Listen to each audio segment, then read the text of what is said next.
আসসালামু আলাইকুম। মালয়েশিয়ান প্রবাসী বাংলাদেশের বাইরে সবাই কেমন আছেন? আশা করি ভালো আছেন। আলহামদুলিল্লাহ আমি ভালো আছি। আজকে আসলাম মালয়েশিয়ার অবৈধ প্রবাসীদের আপডেট নিউজ নিয়ে। গত কয়েকদিন আগে আমরা কয়েকটা বন্ধুবান্ধব একসাথে হয়েছিলাম, তারা আলোচনা করলো।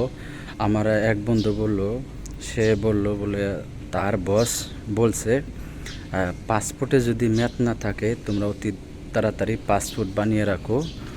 মালয়েশিয়া অবৈধদের বৈধ করুন অতি দ্রুতই মালয়েশিয়া সরকার চালু করব বা বৈধকরণ দেব।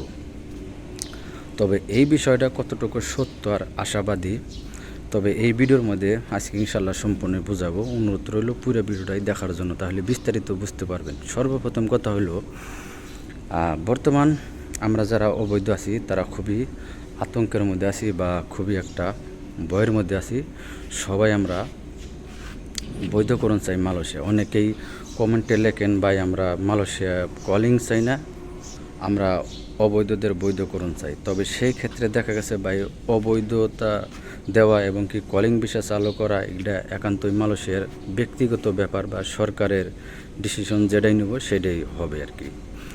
তবে আরেকটা কথা হলো বসরা যে বলবার লাগছে তোমরা অতি তাড়াতাড়ি পাসপোর্ট বানিয়ে রাখো, অবৈধদের বৈধকরণ দেব মালয়েশিয়ার সরকার। তবে এই বিষয়ে হলো আমি কিছু কথা বলবো। যদি বসেরা আবেদন করে মালয়েশিয়া সরকারের কাছে বলে আমরা অবৈধ লোক দেয়া কাজ করে বা কোনো পাইবার লাগছে না, পুলিশে অতিরিক্ত বিরক্ত করবার লাগছে বা কাজটাও করবার লাগছে, ইমিগ্রেশন পুলিশ রেড দিয়ে আটক করবার লাগছে, আমরা ঠিকমতো কাজ করিবার পারি না, তবে সেই ক্ষেত্রে আমরা অবৈধদের বৈধকরণ চাই। যদি এই ধরনের কোনো অ্যাপ্লাই করে মালয়েশিয়ার কোম্পানিগুলো, যারা বসগুলো আছে মালয়েশিয়ার সরকারের কাছে যদি তারা অ্যাপ্লাই করে, তাহলে সেই ক্ষেত্রে দেখা গেছে আপনার অবৈধদের বৈধকরণ অতি দ্রুতই মালয়েশিয়ার সরকার চালু করব বা আশা করা যায় আর কি।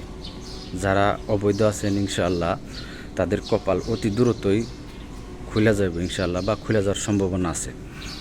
যাই হোক,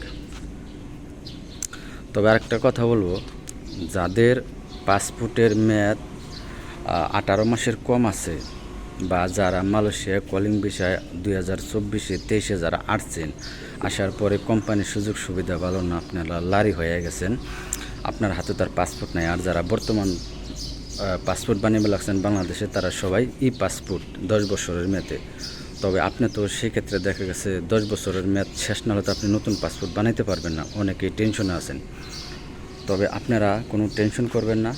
যারা পাসপোর্ট বানায়, যে সমস্ত লোকেরা পাসপোর্ট বানায় বা বাংলাদেশ হাই কমিশন আছে কোলালামপুর, আপনারা সেই জায়গায় যা যোগাযোগ করেন। আর একটা বিষয় হলো অবশ্যই আপনি যে জায়গায় থাকেন ওই জায়গা থেকে একটা পুলিশ ক্লিয়ারেন্স বা পুলিশ রিপোর্ট আপনার সাথে নিয়ে যাবেন, তাহলে আপনি পাসপোর্ট বানাতে পারবেন, কোনো সমস্যা হইব না। যাই হোক, আপনি পাসপোর্ট বানাইতে পারবেন, সমস্যা নাই। তবে পুলিশ রিপোর্ট করা লাগবে প্রথমে, বা আপনার পাসপোর্টটা হারিয়ে গেছে এই ধরনের একটা রিপোর্ট করলে আপনি 100 রিঙ্গিত খরচ যাইব।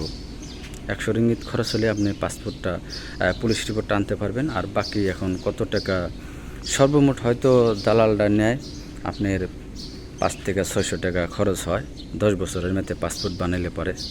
তবে সেই ক্ষেত্রে আপনারা অবশ্যই 10 বছরের মেয়াদে বানাবেন, কিন্তু দেখা গেছে 5 বছরের মেয়াদে বানাইলে আপনার যে টাকা খরচ হয় 10 বছরের মেয়াদেও ওই টাকাই খরচ হয়। তবে যাই হোক, আমরা আশাবাদী ইনশাল্লাহ মালয়েশিয়া অবৈধ প্রবাসীদের কপাল খুলতে পারে ইনশাল্লাহ, যদি বসের আবেদন করে, এই ধরনের আবেদন করে। আর ভিডিওটা দেখার পরে যদি ভালো লাগে বেশি বেশি শেয়ার করে সবাইকে দেখার সুযোগ করে দেবেন। আপনার মতামত অবশ্যই কমেন্টে জানাইবেন, আমি কমেন্টের উত্তর দেওয়ার চেষ্টা করব। সবাই ভালো থাকবেন, সুস্থ থাকবেন, দেখা হবে অন্য কোনো নতুন ভিডিওতে। আল্লাহ হাফেজ।